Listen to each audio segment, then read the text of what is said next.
On a dit une fois, le président ne te présente pas. Après, il a dit il ne se présente pas. On a remercié parce qu'il ne s'est pas présenté. Maintenant, le conseil de se rappeler de sa promesse parce qu'il a dit qu'il va se présenter. Et on dit à tout le monde, on a des musulmans qui disent non, c'est politique.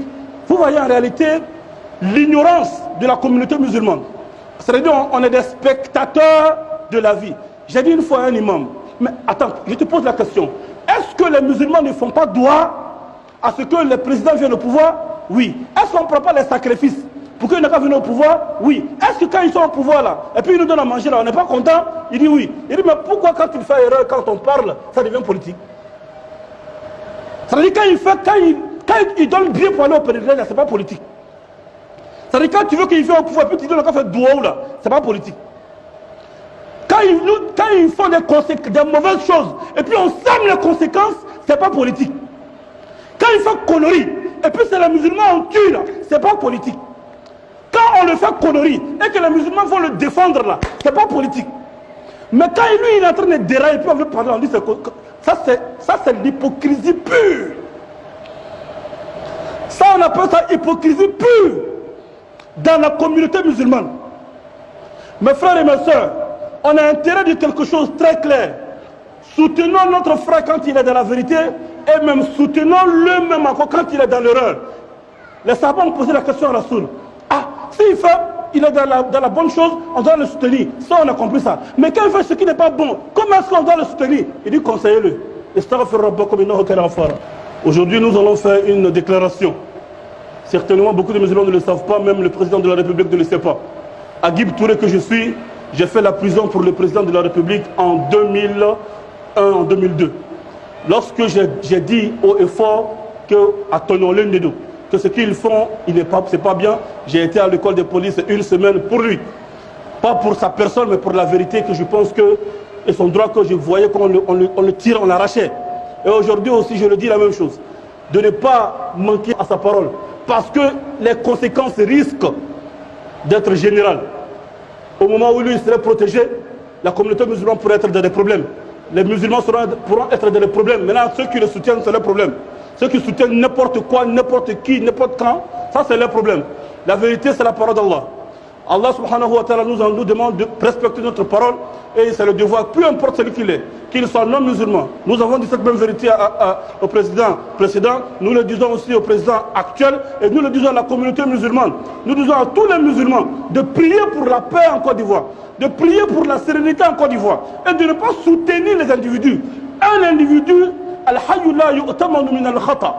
l'humain, le vivant, ne peut pas être infaillible.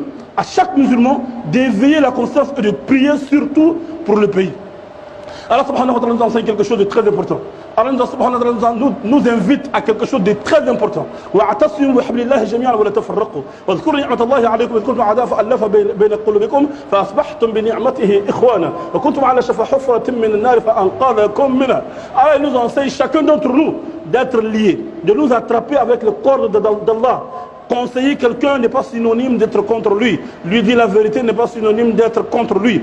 Accompagner quelqu'un aussi n'est pas synonyme qu'on est avec lui. Car, écoutez ce message, et ce message vous est adressé à vous, à nos présidents, et à nos politiques et à nos guides religieux. Écoutez très bien. Celui qui a été cause pour sauver Balkis, enfin qu'elle quitte de l'enfer vers le bonheur éternel, c'est un oiseau qui n'était même pas considéré qu'on appelait Hudhud. Hudhud, c'est lui qui a sauvé Balkis. إني وجدتها وقومها يسجدون للشمس من دون الله وزين لهم الشيطان أعمالهم فصدهم عن السبيل فهم لا يهتدون ألا يسجدوا لله الذي يخرج الخبأ. الآية. Il est venu dire à Moulkou Suleiman, un oiseau qui est venu dire à Moulkou Suleiman, il dit oh Moulkou Suleiman, parce que Suleiman parlait avec les oiseaux. Oh Moulkou Suleiman, j'ai vu une dame qui s'appelle Balkis, elle est en train d'adorer autre chose que Dieu. Grâce à Hudhud, à cet oiseau, Suleiman a envoyé des messagers ou des messages ou un message ou une lettre à Balkis. Elle est devenue musulmane grâce à un oiseau. Ashabul Fil, à leur tour, ils ont été anéantis, ils ont été détruits par des oiseaux. Alors qu'ils avaient tout, ils ont négligé des petits oiseaux qui l'ont détruit. Pharaon, la'natullahi alayhi. Il a été égaré par ses conseillers. Il a négligé quelqu'un qui lui donnait des conseils. Moussa alayhi salam. Pharaon disait Am ana khayrun min hadha alladhi huwa mahin wa la yakadu yubin. Il regardait Moussa et disait est-ce que moi et puis l'homme là, on peut se comparer? Moi je suis mieux que l'homme là, il ne connaît rien. Il a négligé Moussa, alors il a négligé les conseils de Moussa. Et il a considéré les conseils de qui? Ceux qui étaient cravatés, qui avaient des vestes. Ces conseillers qui étaient autour de lui, des vautours, qui ne disaient que ce qu'il voulait attendre, tandis qu'ils étaient en train de le mettre en problème. Tous les présidents qui ont passé, c'est conseillers qui les ont mis en problème. Tout le monde. La paix, la paix, la paix.